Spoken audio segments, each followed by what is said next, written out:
Welcome back to another episode on This Is What I Do. Another day, another episode.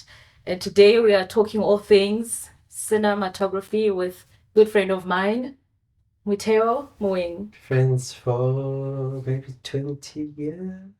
So, 2006? we met. 18 years ago. My first year at UJ was in 2004. Yes. So we met in 2004. No, 2006. 2006. Yes. So 18 years ago. Yeah, I'm happy you're starting there because I want to share a memory of yours that you don't think I have. Really? Inside. That's so interesting. Gaphakathi. So let me tell you about the memory. Okay. And you'll tell me if you remember. Cool. So we are spending time together and you're telling me about this book and like, oh, you should read this book. It's gonna change your life. And I'm like, okay, so where's this book? And like, okay, no, I'll bring it. So you eventually borrow me this book. And I read the book, and you are correct. Changes my life, changes the way I see things. And then you say to me, so there's many other books that this author writes. There's the Zahir, there's 11 minutes. And I'm like, then bring them to me. And you said to me, no. And I'm like, what do you mean? You said no. I wanted to borrow you this book once. The rest, I have them, but you need to learn to buy your own books. Oh, wow. Wathi awufuni. So you taught me how to buy books. My first book was The Alchemist by Paulo Coelho that I bought with my money because you refused to let me read any more of your Paulo Coelho books. So every time I see Paulo Coelho, I think of you, but I have to give it to you. You taught me how to buy books because you were reading at that time. Yes. Do you remember? I do. Borrowing me the book. I don't remember borrowing you the book. I remember I read a lot of Paulo books in my time. I think 11 Minutes and The Alchemist were my favorite. Mine too. Yeah. I've gone to buy others, but I think those two for me, I'll always come back and read. They have very meaningful. I'm glad. That's a great memory. messages. I've got a memory of you too. I wonder. I hope it's not horrible. I used to date a lady at UJ Yeah, and we lived in Melville. yeah. And this one day we were at my house and then I was gonna go pick up, The lady. yes, at the gate at Rez, and we were walking. It was me, you, and another friend of mine, Tato. Yes. And as we left my house, I sparked a joint. Mm-hmm. And we walked, it was in the evening. Mm. And as we were maybe about halfway, there was a park nearby where we stayed. And my joint died. And I didn't have a lighter on me because Did I have a lighter? no, I had sparked it in the house. Mm. And there were these three guys in the dark in the park. And from afar, I asked them for a lighter and they came. And they asked if they could smoke with me. I don't remember. You and Tato continued walking, and I stayed with these guys. As soon as the joint finished, remember? They took your stuff. They pulled out a knife and a gun, and they took my phone, they took my... And we couldn't believe. Yeah. So by the time I caught up with you guys, I had a knife pulled out at me, I had a gun pulled out at me, and they had told me, in fact, to turn back. But because you guys were further ahead, I came to join you. Plus, we went the other way around. Gone. Sure. Yeah, so that memory has, I left it behind because I was like, what? Yeah. When? It was How? crazy. It was. Sheesh, that was a long time ago. Sure. So that's the memory Okay, I'm glad. that lives. That's a good memory. I in haven't read a Paulo book in a while. I've been reading... Yeah, but you travel a lot. Do you just don't have time to read? No, I read when I travel. What's the last thing you read? I'm currently reading a Miles Davis book. Okay. The Miles Davis autobiography. Incredible. Incredible. I've always been interested in His story. reading it because I've read the Fela Kuti book. Yeah. And Fela was a fan of Miles. They were a fan of each other. and Hugh Masekela Yeah. was a fan of Fela and Miles. So the three of them, their stories intertwine at certain points. Eventually. But Yeah. what's your feeling, books versus the biographies, the documentaries? Yeah, I guess I'm finding that I'm more interested in people's lives. So books about people attract me. Than watching a movie or some documentary? No. When it comes to I mean, I definitely would rather watch a movie Hmm. than read the book. I think my attention span for books is not what it used to be. I feel the same way. Unfortunately, it's so annoying. It is. I used to be able to sit and read. Yeah, there's just the mind just doesn't. It's not the same. It doesn't settle. And I guess I find it more relaxing to sit on the couch and watch a documentary because it requires me to do less. I guess. It does. It does. So I think my work already takes up so much of my time and my mind. Yeah. And I get home, I just want to be a potato. And switch off. Switch off. Yeah. I also don't like the fact that I don't read anymore. And I still read, just not as much as I used to. I find I go back to books that I've read before, so I target a certain page or a chapter and then I close it, but I can't finish a book anymore. Okay. Yeah. Okay. For anyone who doesn't, have a clue about the type of work that you do, what is cinematography? So I work as a cinematographer. Mm-hmm. And for the longest time growing up, I had no idea what it was myself.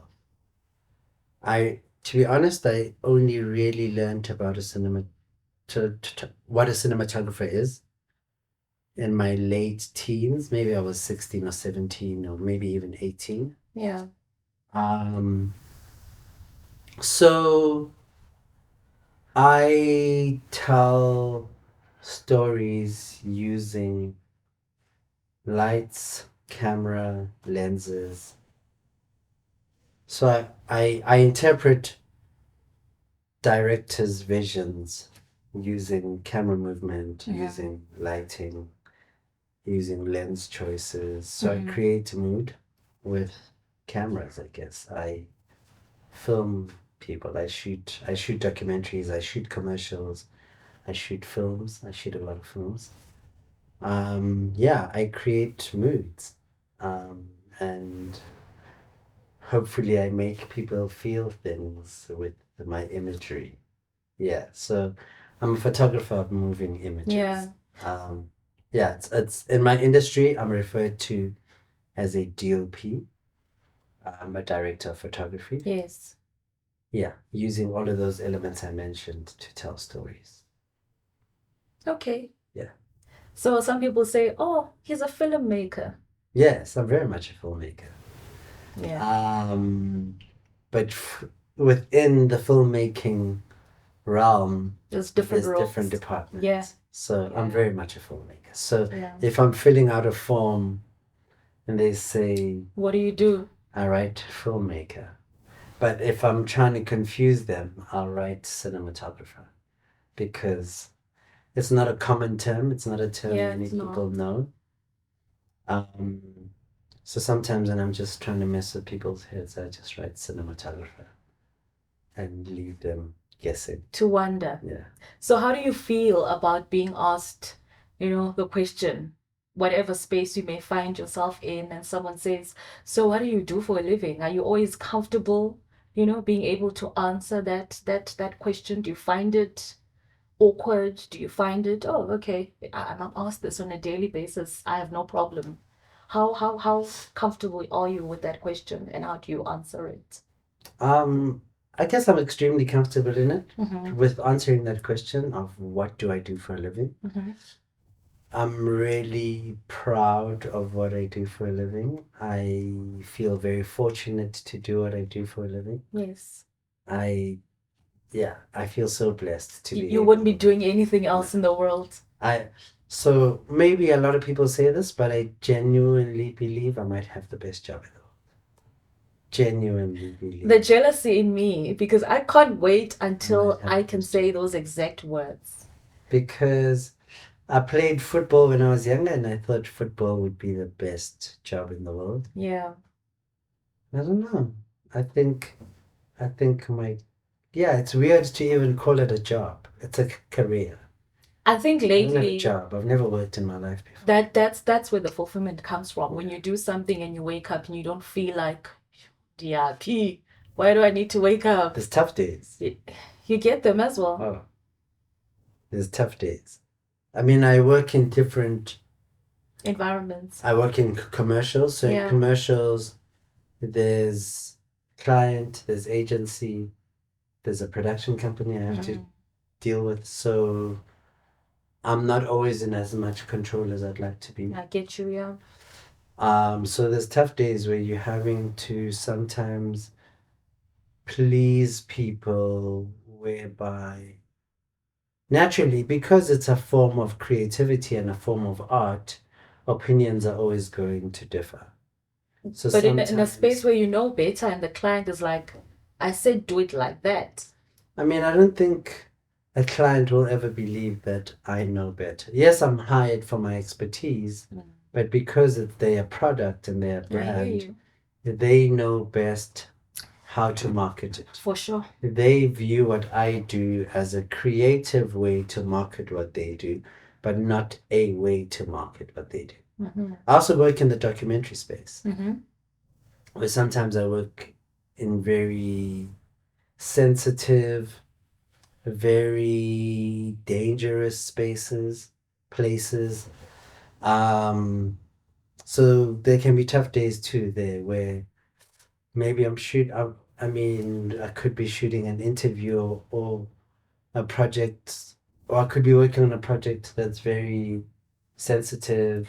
But in a situation like that, you are provided with security and there's all kind of security measures. Sometimes. Whew. Sometimes. I mean, there's a project I recently worked on in Nigeria where we'd have security going to this place, but once we get there, you're on your own. Yeah. And you trust in the fact that nothing's going to happen. Has something happened before? I mean, the most that has happened, we got detained once in northern Nigeria, in a place called Chibok. Okay. I don't know if you've heard of the Chibok girls. No. So 2014, 276 girls. Oh yes. Were taken from abducted from a school. Boram. Yeah. Yeah. So that area is called Chibok. So okay. They're known as the Chibok girls. So there's a project I worked on around that. And you get detained. We got detained this one day. I was the only non-Nigerian. We were a crew of about 5 or 6 or so, small crew, like documentary crew. And we had guns pointed at us. For what? I guess when people see media, see cameras, especially in an area that has those type of it's problems. a very sensitive area. But also, I don't think my look, and even my friend and director who I work with, has just scruffy hair. He's got a beard. I have tattoos. So in a conservative area, we stand out. Okay, I get you. So we had found ourselves to be in a space where we look rebellious. When people don't know what your intentions are, they assume the worst. Naturally, they go. So we had military pull out guns at us, talking loudly in Hausa, in a language we couldn't understand. And we were detained for a couple of hours until we were released when They got hold of a commander who, yeah, because they also trained to protect. They're doing their job as They well. were doing their job. Yeah. And some of them are really young. Do they have natural fear themselves? Yeah. Because they don't know. What you're capable of. Yeah. Because No you're one comes different. out saying, I'm here to attack you. Of course. You know? So, I mean, that's really the Interesting. most. The worst that's happened. Yeah. I mean, other things is just back and forth loud Yeah. chatting and threats and whatever in different spaces I've worked in. But That's the worst. yeah. Football loving Motheo wakes up one day, growing up in Gugulethu, and says, Mama, Makulu, I want to study photography. How do you sell that idea to them? How do they say yes to it? And why photography? I mean, you're straight out of high school. What do you know? What is it that takes you that direction? So my mother likes education. She likes the idea of people getting a degree. Of course, all Xhosa moms And it can be in anything. love that. So my mother Mposa, and she and I guess there's tribally, I think there's also a certain thing about Xhosa people being Definitely. educated or whatever, you know. Definitely, yeah. All tribes have people who are educated, Yeah. but the Eastern Cape, where Xhosa people are from, is also amongst the first black universities in the country. So there was always the sense of Xhosa people having a certain level of Achievement education. looks like a degree Yeah. and So some sort of tertiary education. my mom was into that too. She was open to me playing football. I loved football, but she always wanted me to have something to fall back on. Okay. She would constantly stress, Motheo, Ebola is a 10 to 15-year career if you're lucky. Yeah. You need something to fall back on. So after high school, I needed to study something. Anything. Initially, I wanted to do tourism. I just really wanted to do something easy because school wasn't my focus. My focus was to play football. So I was like, I enjoy traveling. Hence tourism, I guess. Let me try and do. And then I don't know, I didn't end up getting into varsity to study. Oh, no, I decided to take a gap year. Oh, yes. You took a gap year. So my mother said, because I was a year younger than my friends in matric. So the normal matric age is 18. I was 17. I finished when I was 16. So I did matric when I was 16. I deserved a break. I should have taken one, actually. I did matric over 2 years. I did half my subjects the 1 year, Yeah. half my subjects the following. So you're 17. So I still finished when I was due to finish, but I didn't do grade 11. Oh. I went from grade 10 And that was the hardest grade for us. to matric. So when people speak about how hard grade 11 is, I can't standard relate. 9, I have no idea what that is like because I didn't do standard 9, grade 11. Okay. I went from grade 10 to matric, but I did half my matric subjects the 1 year, half my matric subjects the following year. So I still finished when I was due. Yeah. My grade 11 year, I was doing half my matric subjects. But for you to even do that, I mean, So that means you were not bad up here. I was alright. I was alright. But my intention was always, I was a good student. Yeah. With more effort, I would have been a great student. But I kind of was under the impression that education is not what's going to get me to what I'm trying to do. Which is football. Which was football. I needed to make sure I'm a good football player. So after that, after high school, I was like, okay, this tourism thing. I took a gap year. And in my gap year, I'd always been interested in imagery. What does that mean to a 17-year-old? What is imagery for a 17-year-old? So I have a visual memory from childhood. I always remembered things visually, You have a photographic memory. completely. And I remembered people's faces. I wouldn't remember names. Yeah.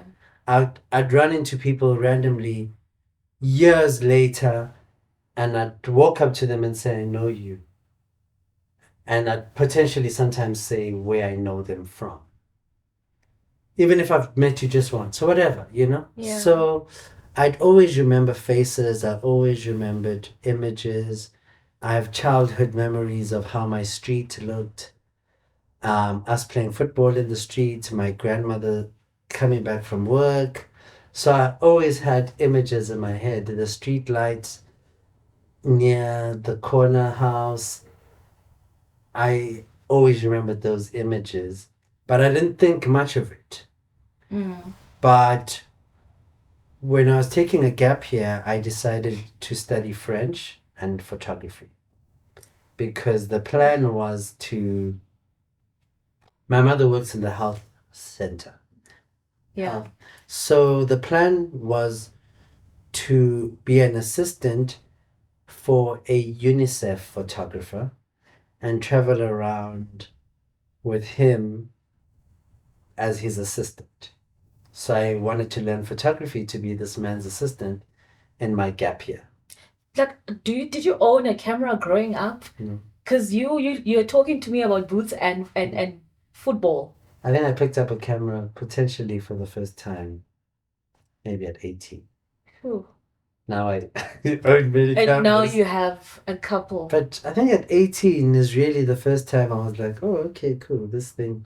Yes, maybe there were one or two cameras growing up where you just pick it up, But you didn't click. think much of it. I didn't, yeah, it was a point and shoot, I knew nothing about it. And then I decided to go to photography school so I can learn photography and French so I can assist this man. The National School of Photography in So I Pretoria. went to the National College of Photography. College of Photography. Amazing. Does amazing it still school. exist? So they merged with Vega. They're an institute of something. Yeah? So the National College of Photography, which was run by these 3 professional photographers who were really good at what they did. I think they sold it or they merged with Vega. So I think they potentially still run the photography syllabus at Vega. I'm not sure. Yeah. But back then it was the National College of Photography. And they took 30 students on their program. I think it was an 18-month program or 2-year program. So I was on that program and I was one of the worst in the class. Okay. In this group of 30 people. What is the worst in photography terms? Because we're not talking performance and numbers. Do they not appreciate your interpretation or your concentration? Or what was it? I wasn't very conceptual. I wasn't very creative. Mm-hmm. I didn't grow up as a creative kid. I wasn't creative. So a lot of us were not. We didn't come from there. At all. We didn't come from there. So in a class of 30, 4 of us were black. Mm-hmm. There was a Namibian lady. There was a lady from Swaziland. It was myself, and there was another guy. So we were the 4 non-white students, non-Caucasian students in class, and all the Caucasians were good. They had known cameras their whole lives. Owned cameras, new cameras. And we were given tasks all the time that required you to drive somewhere, take images, and photography is very expensive. We used to shoot on film. I still shoot on film. Yeah. But unlike digital, you'd only see your images after 1 or 2 days. And if you're not happy with them, you have to go back and shoot again. And you've traveled that far. So I didn't have a car. I couldn't travel. I couldn't buy as much film as my classmates were buying to practice and And shoot the as requirement much. was what? To own a camera. You have to own a oh no, every student has to. And they tell you what type of camera. Yeah, there were specific cameras you have to have. Wow. You have to own a tripod. We used to shoot on color slide film, which was the really expensive film. Mm-hmm. That's what you get judged on. So for a project, I would maybe buy 2 films. My Caucasian colleagues or classmates could buy 5 or 6 And pick the best. and pick the best image to hand in for a project out of all of those. And you had to make it with the 2. You need to make it work. So I wasn't great. Okay. The way you put it, I get it. I Yeah, hear it you. was hard. I was Yeah, literally it was figuring out this thing. So when I finished photography, so actually close to the end of photography school, they brought in different people to talk to us about The next industries step, you can yeah. get into through photography. So someone came in and spoke about cinematography. Okay. And I was like, what? Incredible. Tetanam. Meaning, and this is how many years ago? 2005. So 19 to 20 years ago, there was no such thing As as a young black photographer. Really? There was no social media. Remember 20 years ago? 20 years ago? It's funny you mentioned that because at some point I remember my dad running a photography business, but it wasn't official. It was just taking pictures at birthdays, Yeah, at that's what you funerals and weddings, that's what you and do. we'd just say he's a photographer, but not. No. We wouldn't say him the first black what, and we wouldn't see any, substance. It's just masibizela bhuti ufotayo. Yeah. And it was that. And photography was kind of evolving for black people because it was no longer. I mean, our big, great photographers in this country photographed in an era where it was more like documentary style photography, right? Mm-hmm. Where they were documenting what was happening in the world at the time, or in the country rather at the time. So early 2000s, mid 2000, Cinematography. so I decided to go and continue studying because I was going to leave photography school and not have a job. And soccer, I wasn't getting paid enough. It was You were still playing. I was still playing football while I was Yeah. playing semi-pro. We were playing in the league. Like I was playing like in the 2nd or 3rd division at the age of 17. So I was playing, like the 2nd division, the age of 17. So I wasn't making money really. It was just like, so I couldn't leave photography school and go out and work because I wasn't going to make money. Like there was no social media. Can I ask you something?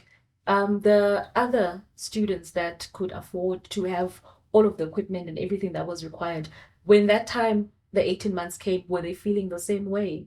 Or was it just you because of how you had performed? Where you felt like there's no way I'm gonna make it out of here? Did they have a plan? They had plans. Some of them went out and worked as photographers. Some of them could afford to immediately open studios, like a photography studio, and do portraits and whatever, Or go intern overseas somewhere? So people, some, went out and worked. I don't think any of my black colleagues continued into photography. I don't think so. I doubt it. I don't know. We haven't seen each other in a long time. So I ended up going to film school. That's when I met you, when you had AFDA. To study cinematography. 2006. I get to Johannesburg and I register for cinematography. Well, I register for cinematography as my major. And I haven't looked back. I have, again, I say... What was that experience? The best career. Did you feel like there was a certain culture shock that came to it? Had you done any research before you enrolled into AFDA?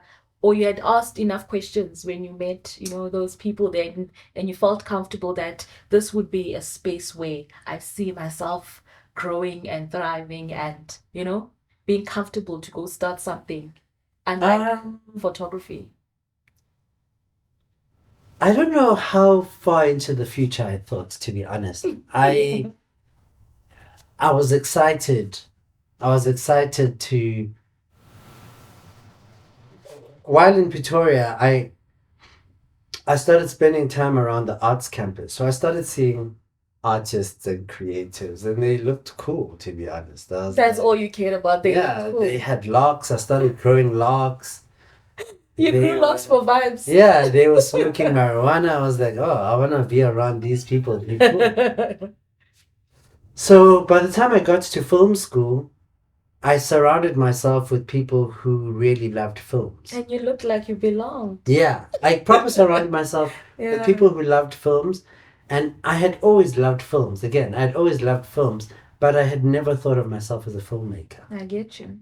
Yeah. So I surrounded myself with people who were really passionate about making films.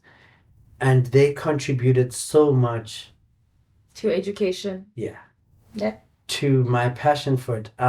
They're still my close friends. Like Ernest Ngosi and Mark Straden are like my best friends, and we were first year film school together. I'm happy that you guys are still friends. For life. And we were at first year film school together. Yeah. And their passion rubbed off so much on me. Yeah. They made me a better filmmaker because they held me to high standards and I never wanted to let them down. Yes. So I constantly needed to make sure I was at their level. And yeah, they probably made me a better filmmaker. That's great. Yeah. That's great. And your first feature film comes knocking. I think it was in 2013. Yeah. First one was first year after film school, actually. 2010. 2010. Was it Scaife? Scaife. Scaife the movie. I think I saw it. In fact, yesterday I went to go look for it. I looked for it on YouTube. I found like small trailers of it. But I do remember watching it. Wow. How did that feel like, and how did that come about? And most importantly, the lessons that you learned from that movie, how do they contribute to make you a better film for your future? I mean, the first, you learn, it opens your eyes. How do you even book the job? So one of my best friends had left film school second year because he was like against the system. He was just like, yeah, he was just, I think they failed him in second year. Mm-hmm. And he hated the fact that they failed him when he knew he was better than that, you know? So he left film school and kind of met up with a director guy. They started shooting stuff. So when I finished film school, he had written. So how long is doing cinematography at AFDA at that time? So there's a 3-year is the degree, 4 years is honors. So okay. I did all 4 years. Yeah. So my fourth year, my honors year was 2009. And then 2010, he had this friend of mine, Ulungelo Mdlalose, he goes by the name Boogie. Yeah. Had written a PSA, short, about cigarette addiction. And he approached a friend of ours who was an actor and a producer, Thapelo Moeng. Mm-hmm. Thapelo was already in the industry. He was well known as an actor. He was the face of an alcohol brand at the time. He had been on Generations, or he was still on whatever, but he was active in he was a face. Yeah. He was a face. So he approached Thapelo and he said, yo, can you produce my short film and act in it? And Thapelo basically said, I don't know if it's worth it to be in a short film. I think you need to write this thing and make it bigger and make it into a film. Mm-hmm. And I'll help you produce it and I'll act in it. And, you know? Yeah. So when he was done, he hit me up. He was like, yo, Motheo, I don't have any money to pay you, but here's an opportunity for us to make a film. Let's go. And Thapelo was involved. So that was already exciting. a couple of friends was involved. There were some young upcoming actors who so it changed our lives. Scaife, we were young black kids in our early mid-20s making a feature film in South Africa. With what you had? We used a Canon 7D camera. We got some lenses from Frank Myberg. His company was called Digital Films then. It's now called Magic Lightbox. And I mention his name because of the importance of that man in changing, in making so many people's careers in Johannesburg. Like, elderly white man took a chance on these black kids, gave them equipment at such a reduced rate because he believed. And he's been that person for different people forever. It's wonderful, yeah. For years, like incredible. And we made this film. Stylistic, we just wanted style. We just wanted it to be cool. Yeah. I just wanted it to be cool. He wanted to break rules. And we made this thing. We hyped it up. We proper hyped it up. It was a good film, but we proper hyped it up. And Does so it many make of our... it to the cinema? It gets to the cinemas. We have a premiere. We had a premiere at Mabonya Mall. Nice. We invite people. It was crazy. It was crazy. We young. We like, what is going on there? Proud of it. Super proud of it. We started shooting a week after. Was it a few days after? Was that maybe 2 days after the World Cup? 2 days after. Yeah. People were still in the country. Like, Philip was still here. Philip was still here. We had tourists still. We went to Yeovil and we shot. And those were the most buzzing spaces because everyone wanted to be a Vilakazi, wanted to be in the township. So it changed our lives, that film. You were inspired by Philip as well. It completely changed our lives. Because, again, there were no young black filmmakers doing that at the making time. A feature film for cinema. Yes, I'm not saying we were the first. We weren't the first. But it wasn't... Everyone was like, who the hell are these people, you know? Who do they think they are? They want to take it all the way to the cinema. Yeah, completely. So that film... There's a few films that have contributed so much to taking my career to the next step. My second feature was such a film too. We made a film called Thina Sobabili. With your best friend. Ernest. It's one of my best friends. I remember that one. We made that like 4 years later. We made this film that again changed our lives. We were like, I remember we just made this film and it went all the way to... So we were South Africa's entry into the Oscars. Yes, because I'm thinking Canes, but how far did... We were South Africa's official Oscar entry 2015 for Best Foreign Film. But it requires a lot of money, that campaigning for your film to eventually make the top 10 or whatever it is. So we didn't make the top 10. But can you explain this to me? Oscars, how does the selection in terms of getting to that level work? Someone needs to submit the film. You need to submit the film for consideration, or someone there who's sitting in the panel must pick it up and assess if it's worth being in the category for Best Foreign Feature Film. How do you have to pay someone? Do you have to sell a kidney? It feels like you have to pay someone. How do you get in that space? So what happened with us is we started submitting the film to different film festivals internationally. Yeah. And the film started screening at interesting film festivals. It would win at some of them against films that were funded by the National Film and Video Foundation. So the film, we started really, and the guys would travel with the film and they'd have like a South African flag, and we'd travel with this film to the Caribbean, to LA, to New York. It went to wherever it went. It went to many places, this film. And it would win at some of these festivals. So you couldn't ignore it anymore. Yeah, it was growing. it couldn't be ignored.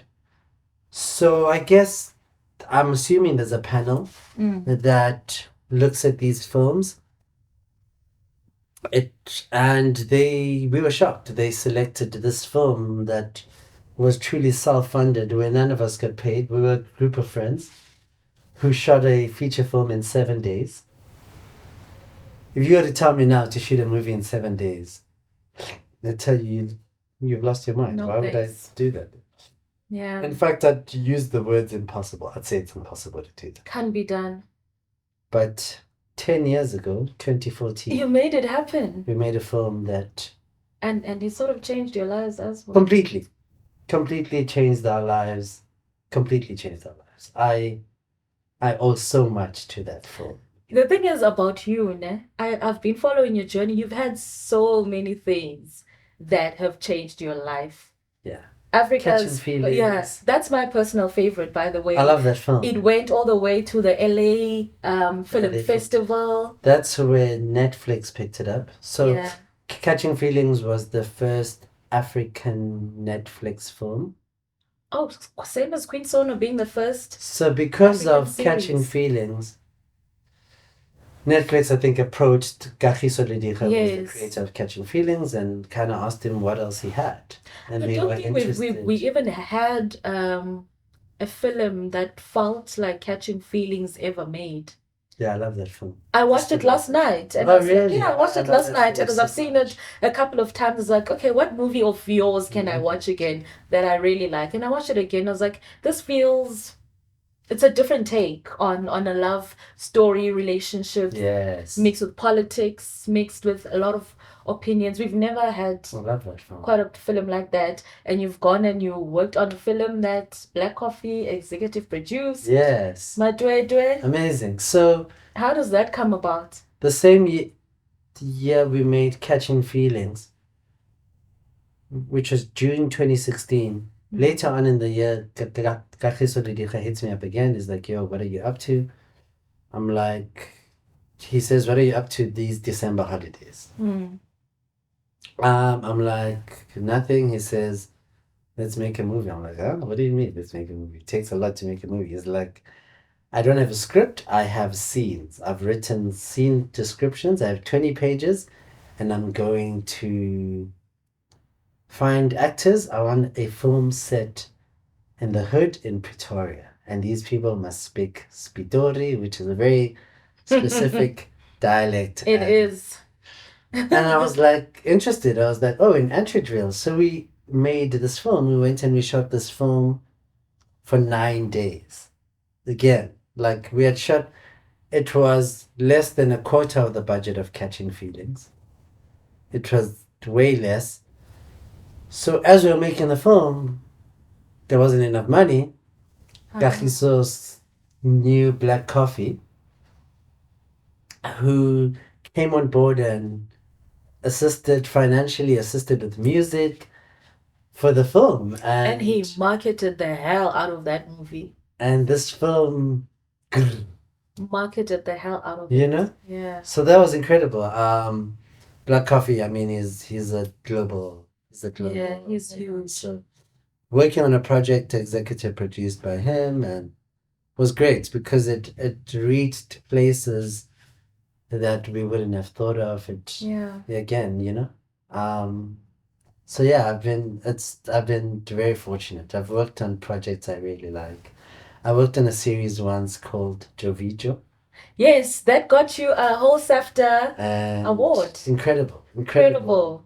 Vincent Moloi is a genius. Him and Lodi, they're business partners. The two of them created Tjovitjo. He first showed me a trailer / proof of concept that he had shot of the world and the style and whatever. While we were working on another project, he showed me this thing and I was like, wow, this is dope. What are you doing with this? He was like, yeah, I'm trying to make a series.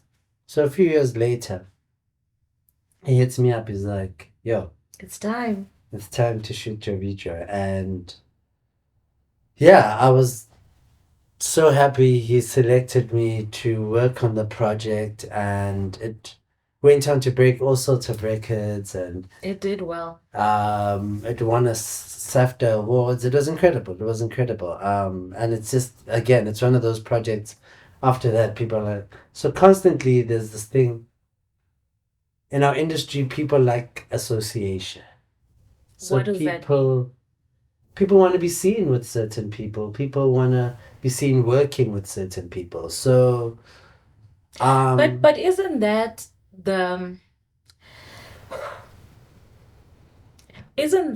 what helps a movie take off? Who is directing it and who is casting the movie? That's what sells a movie.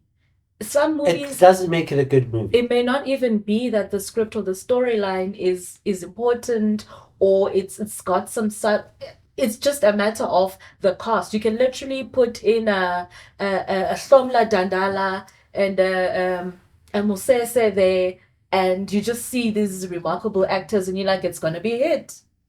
So it's, I guess that's also the gift and the curse, right? Because then there's the fine balance between creating a good story and selling a movie. It's a thing. So producers, their job is to make sure the movie sells. And often, for the longest time, the mentality behind selling a film is the faces. And again, it's the gift and the curse of our industry, because we also live in the world of social media. Yeah. Whereby Superficial. Popularity is what people want to be associated with. So often you'll find True. people who are incredible performers not being cast for incredible roles because they might not have a good social media following. They might not even be interested in social media. I mean, one of the best actors I've ever worked with, one of the best actors in this country, is not on social media. Are you gonna tell us who that is? I think Mutusi Makano is incredible. Oh, he's incredible. He's not on social media? Mutusi's not on Instagram. But he's definitely booked and busy, though. He's definitely not on Instagram, but he's an incredible actor. One of the best. So one of the best is like someone who I always like look at and be like, and having worked with him, his professionalism, incredible. He comes on set, he does his thing and goes home. He's not on set taking selfies so he can post. He's focused on what he has to do so much. And that isn't, he's not into the association side of, no, let's socialize. Again, not to say there's anything wrong with that, because we are in the entertainment industry, in the broader stroke of it. Yeah. In the broader picture, it is the entertainment industry. So being seen does have. I'm on Instagram, and I'm only on Instagram. I'm not on Twitter, X. When I was on Twitter, it was called Twitter. So I'm not on X. I'm not on Facebook. So I'm only on Instagram because for the longest time it was really like a visual thing for me. And your Instagram is all about your work. My Instagram is not images of me. Yeah. It's about my interest in the world and things I see. So, I guess it is important. There's a lot of value in social media. Yeah. But it's got its pros and cons in terms of, especially with performers. Some of the best performers I've worked with are not on social media. But also some of the best I've worked with are on social media. So. Yeah. You are a likable person. You've always been, we are Tandeka, basically. So Latin. Okay. Yeah, I'm Latin. Because you get given a name when you come out the bush. Okay. Oh, a new name. Initiations. It's like us. So initiations, when I came out of initiations, I didn't know that. Given a name. What was it? I'm Tandaband. So I'm not far off. Yes, you're not far off. So it's interesting you say. Where I'm going with this is that you seem to have found a way where you've built a very good relationship with the people that you've worked with, to a point where when they're starting a project, they always have, for example, a Motheo in mind.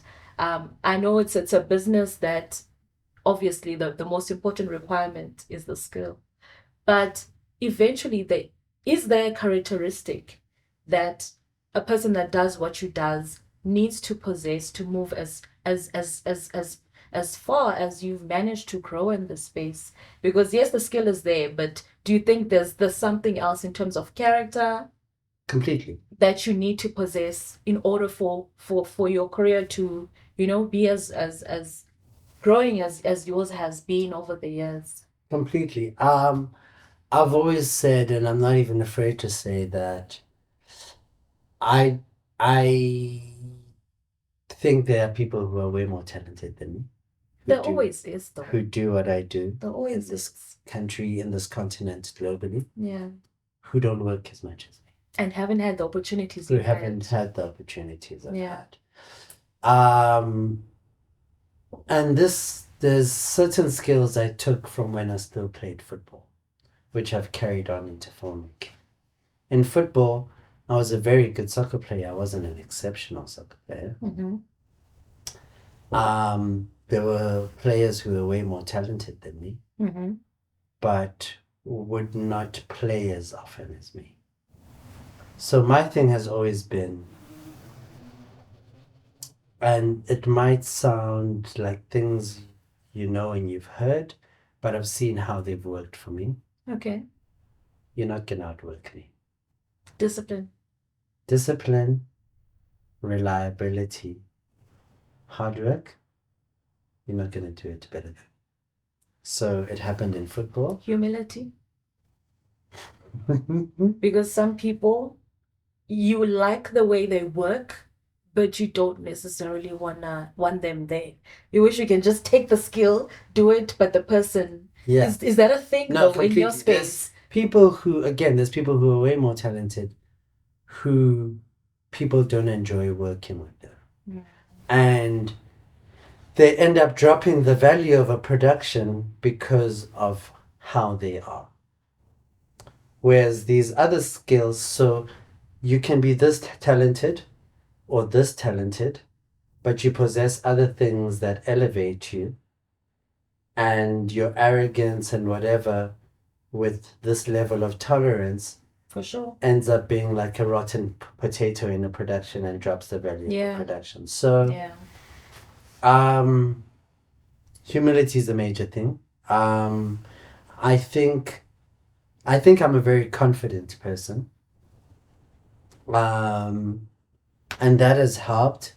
But because I'm aware that there are people who are more talented than me, I am not afraid to put in the extra work. I'm not afraid to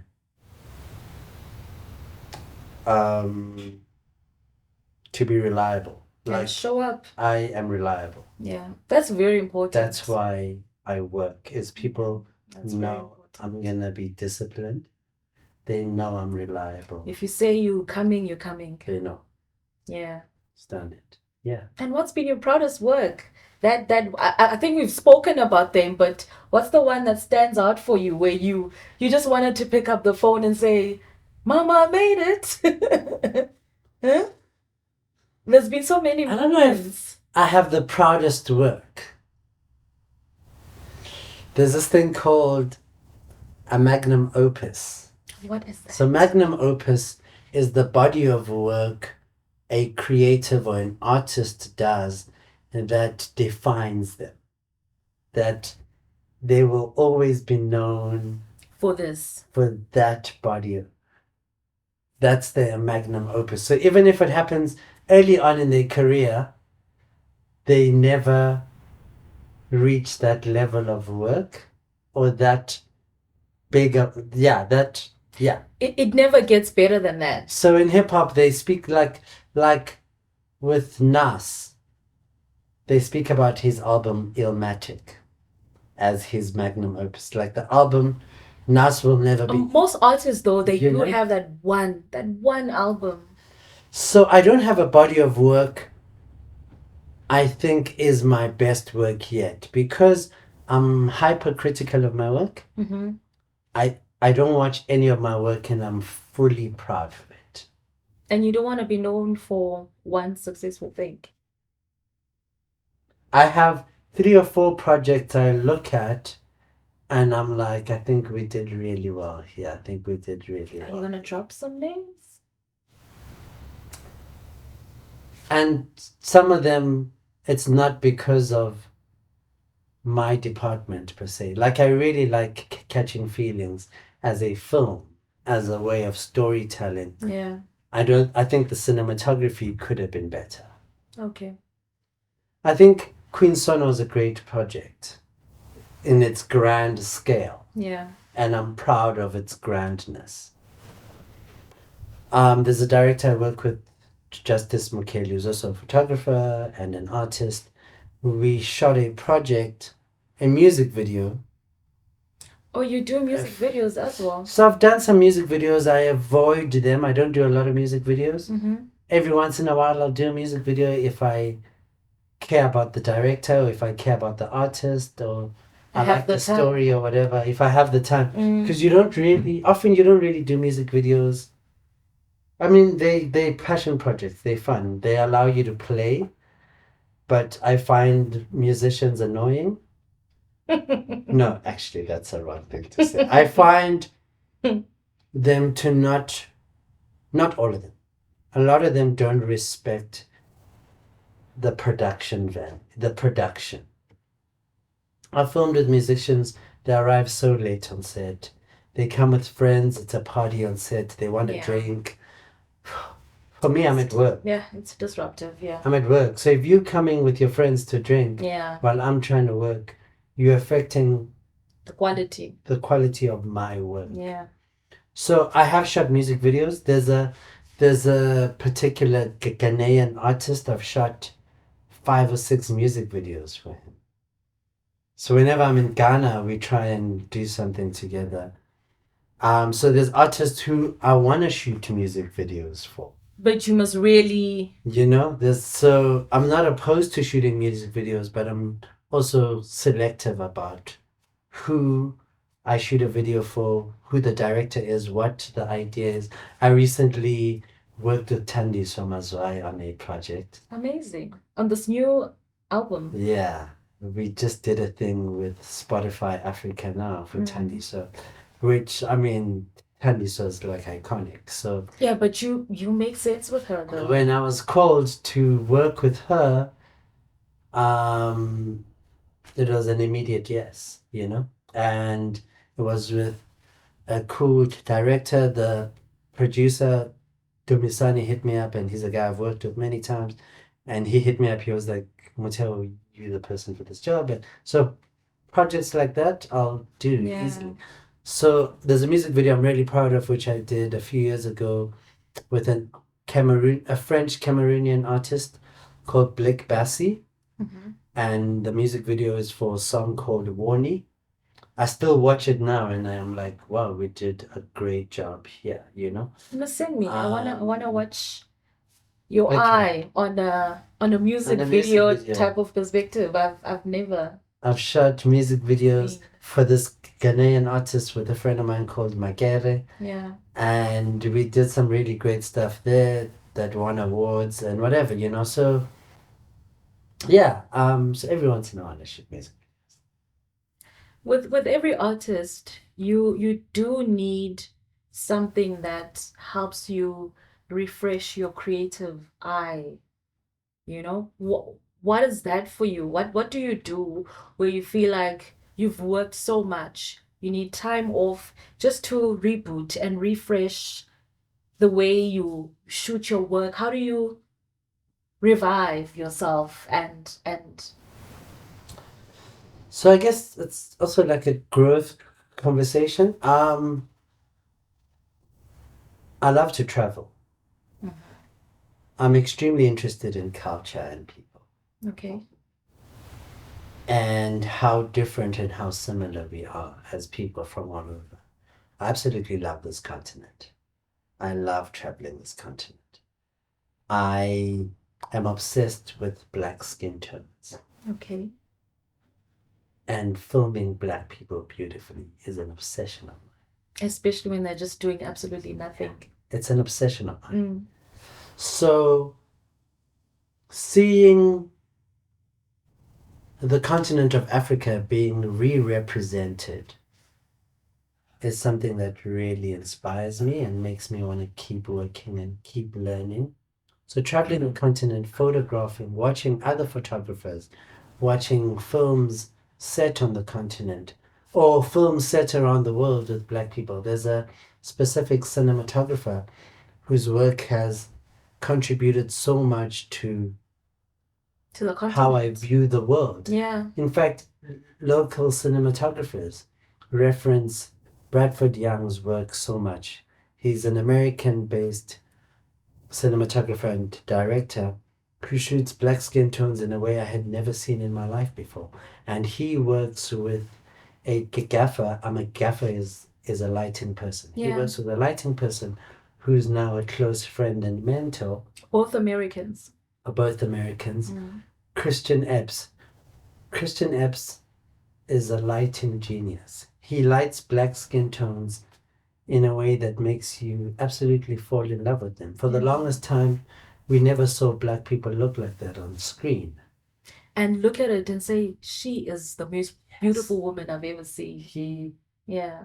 Bradford Young and Christian Epps make you fall in love with how Black people look. And watching their work constantly makes me want to photograph and film the continent and Black people in that way. So traveling and watching other people's work really invigorates me and like really helps me grow all the time. True story. Most people just always think that being in the space that you're in, that the bigger dream is to eventually end up in Hollywood. Are you a person that has those aspirations? And what does a dream job or a dream work or a dream I want to end up in Hollywood type of moment look like for you? Because even I'd say not just you, but the film industry as a whole. I mean, actors, producers, directors, they all want to end up, finding themselves at the Oscars, in Hollywood somewhere. Is that a thing that you carry with you that you want to, eventually get to? Does it matter to you? Do you care about it? I think when I was younger, I cared about. I'm not saying I don't care about Hollywood, but when I was young, I was more interested in Hollywood and the Oscars and. Yeah. Now,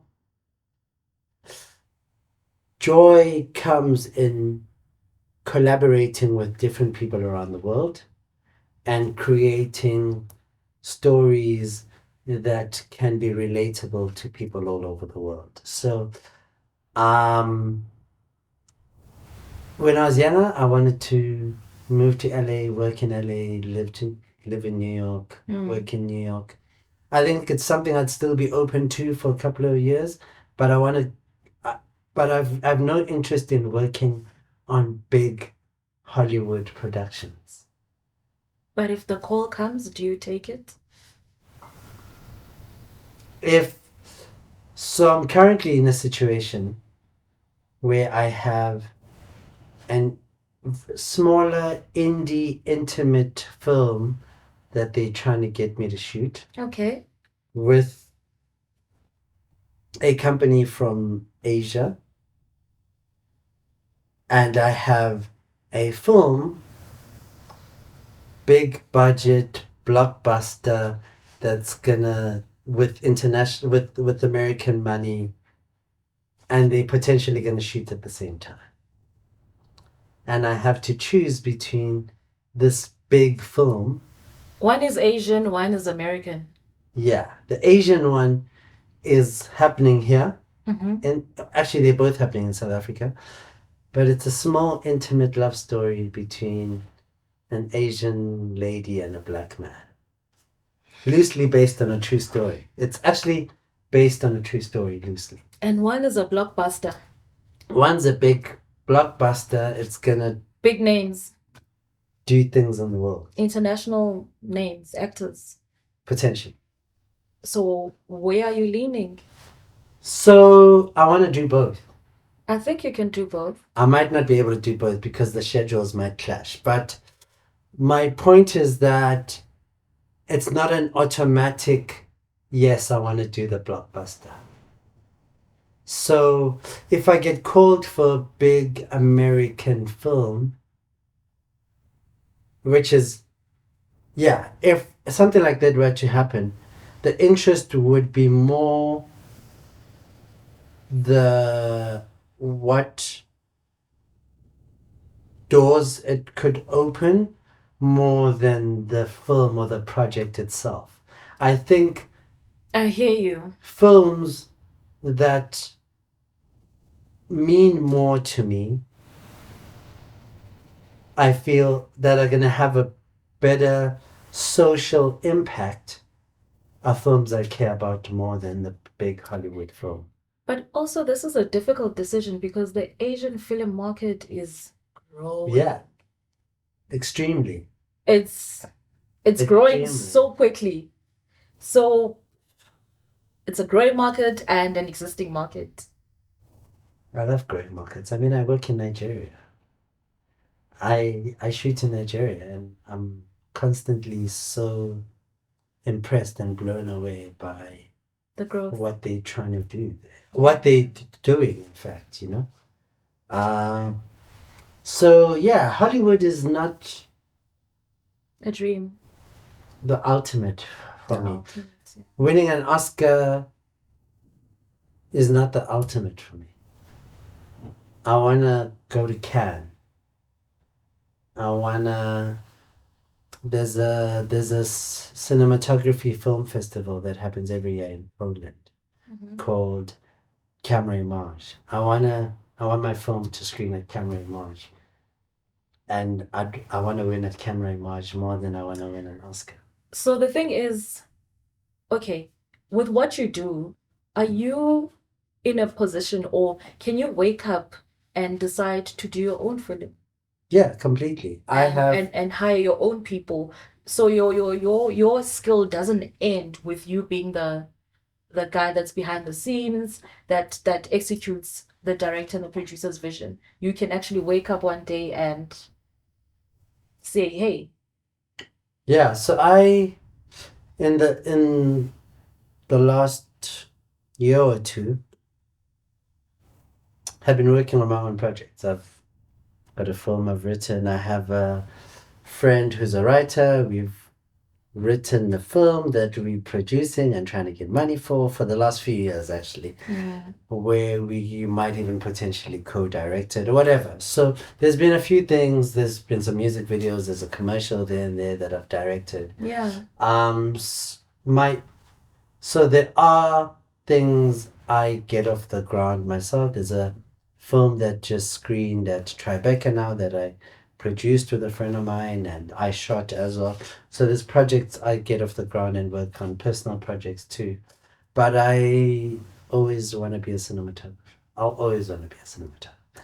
So I'll produce certain things, I'll direct certain things, sometimes I'll write certain things, but I always want to be a cinematographer. Now you're still part of the South African Society Yes. of Cinematography. What is that, and why is it so important to be part of that society? Is it an honor? Is it an invitation? I mean, you've been part of it since 2017. Yeah, I think so. 2017, I was invited to be part of the society. So globally, countries have the society. When you watch a movie, and at the beginning of the movie, they write the cinematographer's name. In brackets next to it, they'll write A.S.C, and that is the American Society of Cinematographers. I think I've seen They'll that. write. The French have a society. There's BSC, which is the British Society. So there's all these societies where you get invited. I guess it's an honor. You get invited to be a part of the society because they're saying, we've seen your work, we recognize you, and we think you deserve this badge on your name. This cap actually Is it says here S.A.S.C. So there's a badge on this cap that says S.A.S.C, which is the South African Society of Cinematographers. yeah. Which in South Africa for the longest time was a society that had no black people. I think when myself and another cinematographer joined that year, or well, were invited that year, I think we were the first black people to be invited into And the you think society. the representation has grown since then? When you look around, is a transformation in the space? Um, it's growing slowly.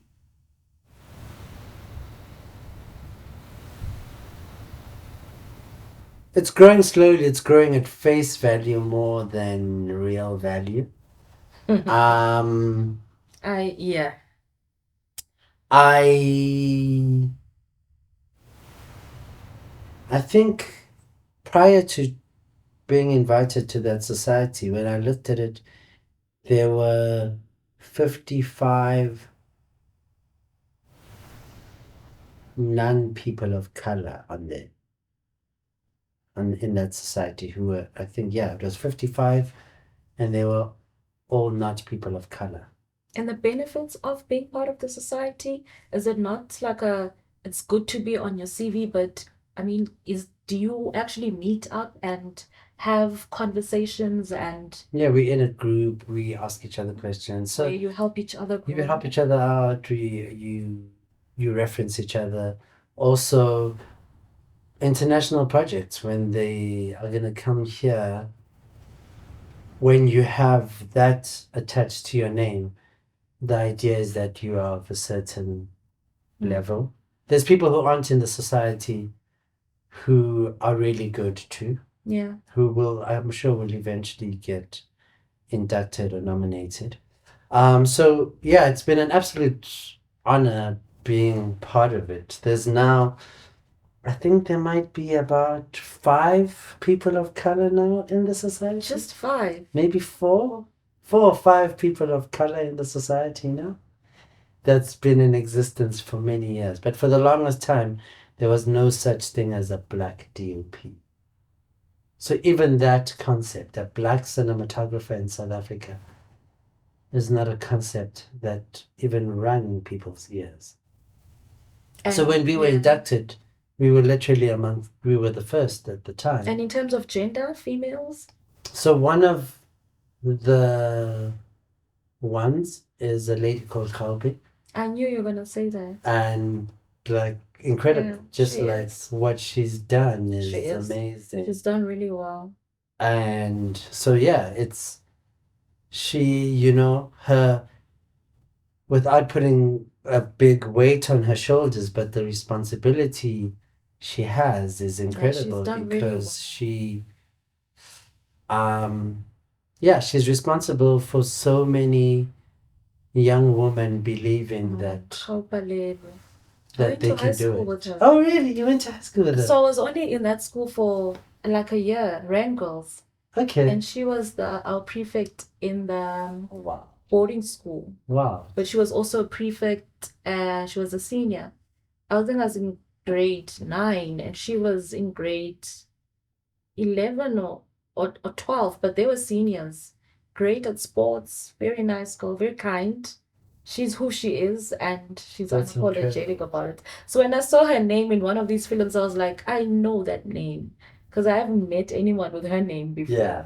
So I know. No, she's doing really well. I mean, she's definitely a game changer. Yeah, great. Whew. I wanna put you on the spot. I don't know if you've thought about this, but with everything you've achieved, eventually, I know you're still growing and building without looking at what the ultimate focus is, but just putting in the work. Do you think you will get to a time where you want to transfer and start, making time to sort of start like Motheo Moeng Foundation I want of to teach. educating young kids. I want to teach. Just find a way to transfer the skill as the kids are coming up, and also build the awareness around that there is this possibility of going this direction, an awareness that you also didn't have growing up. Most definitely. And I know there isn't a lot of film schools in South Africa. You are in a position with all your friends to start something. I'm very interested in teaching. Yeah. Especially because there's so much learning that comes from it. I want to learn forever. Yeah. But I'm very interested in teaching. I mean, I do workshops sometimes. There's a workshop I do yearly in the Free State. There's a group of ladies who are doing really amazing work in the Free State. So every year for the last 3 years, I go down there, I do a cinematography workshop for like a week. And I go through basics and like I get into, we speak about film language and all sorts of stuff, and they really work out. But it is a big interest of mine. Yeah, and you lecture at universities? Yeah, I've done university lectures. It's something I want to continue doing, and when the body starts slowing down too, it's something I want to focus on more and more, because again, the Black child's voice hasn't been heard sufficiently, and I find the medium of filmmaking to be one of the ones that could have the most impact. Because it's a visual language, and when you're seeing real people and people who look like you, there's a certain emotion that comes with it. Yeah. And if I'm in a position where I can somehow contribute to people wanting to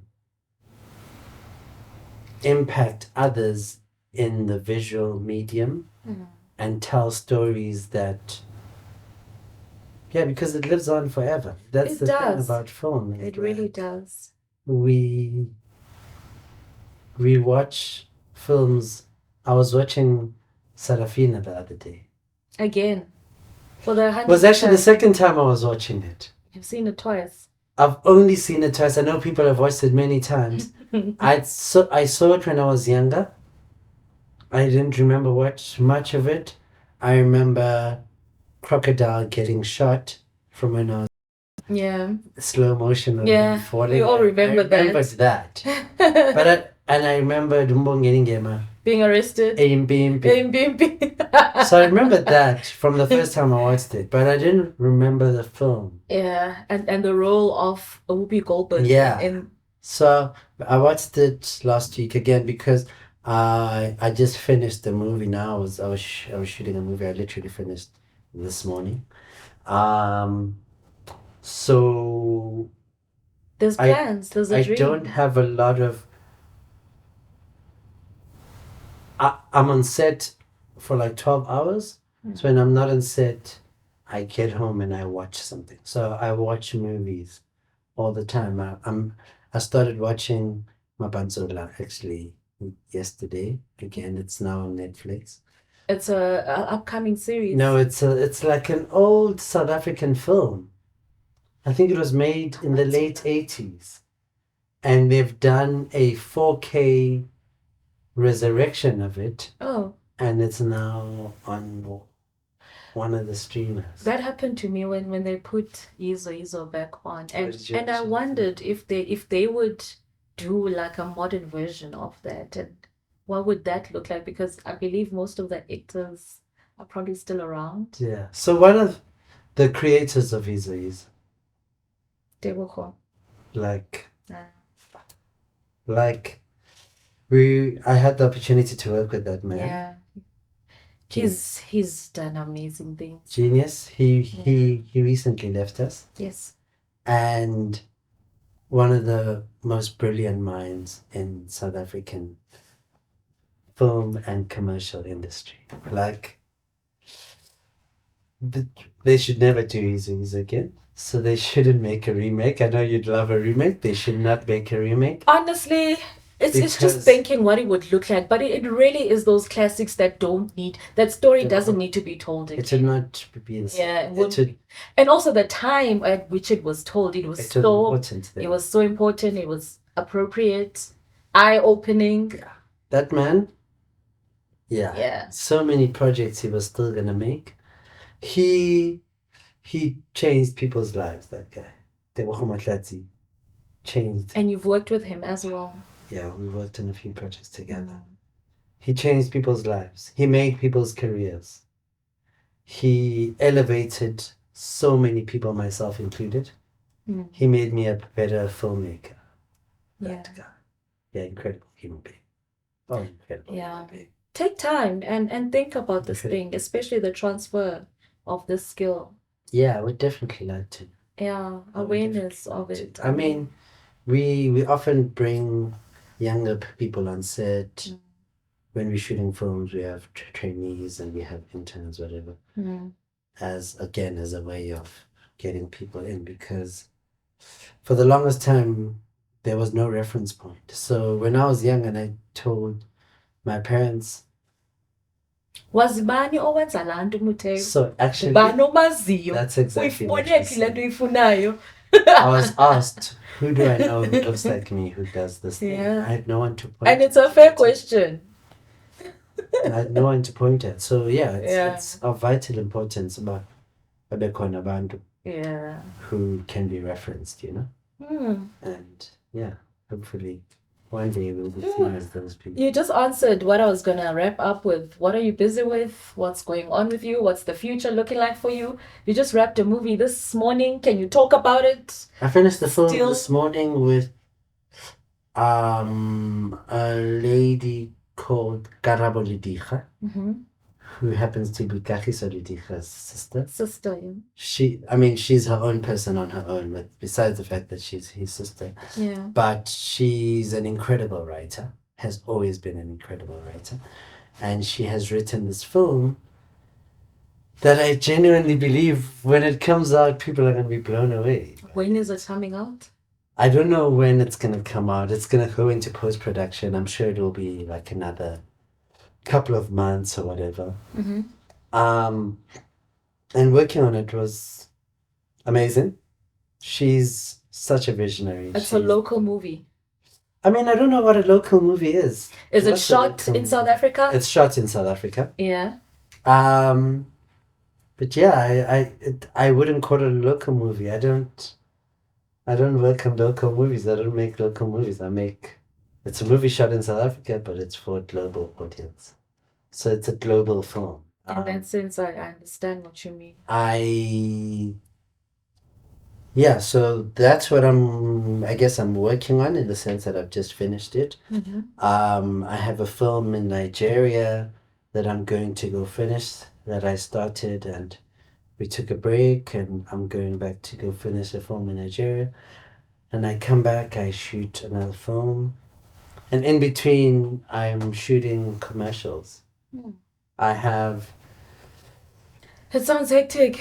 3 documentaries in post-production Yeah. with a good friend of mine who's a director based in Nigeria, Kachi Benson. We made a film called, we made a documentary called Madu, that's on Disney at the moment, about a ballerina kid, I think I've seen it. about this Nigerian Yeah. kid who was think I've dancing barefoot in the rain, ballet, and a video was taken of him.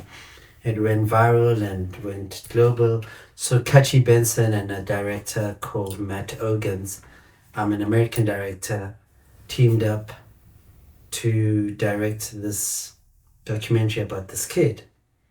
And that's out now, but on that project I met Kachi, the Nigerian, and we've made 3 other documentaries since. I'm gonna have my first photography exhibition in the next Your very first. 2 to 3 months. And what took you so long? I don't know what took me so long. For the last 2 to 3 years, I've had people ask, how can I buy your photography? How can I get hold of your You even photography? sell it though, because your Instagram is definitely a lot of the. Started selling one or two recently, but the exhibition is going to be the first time the work is really seen on that platform and people can have access to it like that. When's the plan? When do you plan to? So there'll be an announcement soon. CBs. Yes, there'll be an announcement soon and people will know. That's amazing. Yeah. So I'm excited about that. Oh, thank you so much. Thank you so much for coming. Congratulations. Thank you. This is great. Thank you so much. Absolute pleasure. I hope to speak to you in the next coming years when you get that Oscar. That Oscar. Guys, thank you so much. Please do follow, like, and subscribe. Let's grow the channel, and eventually we can all be able to give each other ideas on who to feature next on This Is What I Do. Let's chat soon. Have a good day.